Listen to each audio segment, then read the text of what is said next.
రక్షణ వ్యవస్థనంతా తయారు చేసి చివరికి మనలో మనం కొట్టుకునేలా చేసుకున్న తర్వాత అంటే ఈ వచ్చినటువంటి ప్రయోజనాల్ని కాస్త చెడగొట్టుకుని కొత్త కాన్సెప్ట్ అవుతుంది అనుకుంటా. ఆ కాన్సెప్ట్‌తో ఇరకాటంలో పెట్టేటటువంటి పరిస్థితి వస్తుందనుకుంటా. ఎందుకయ్యా అంటే లేటెస్ట్‌గా జరుగుతున్నటువంటిది ఆయిల్ నిక్షేపాలను ధ్వంసం చేస్తున్నారు. ఇక రాబోయే రోజుల్లో ఎడ్ల బళ్ళు, గుర్రపు బళ్ళు కొనుక్కొని తిరగాల్సొచ్చే పరిస్థితి క్రియేట్ చేస్తారని తెలీదు.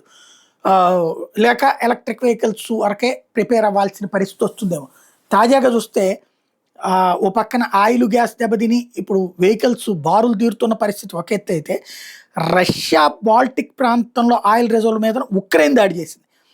రష్యాకి 60% చమురు ఉత్పత్తి అక్కడి నుండినే జరుగుతుంది.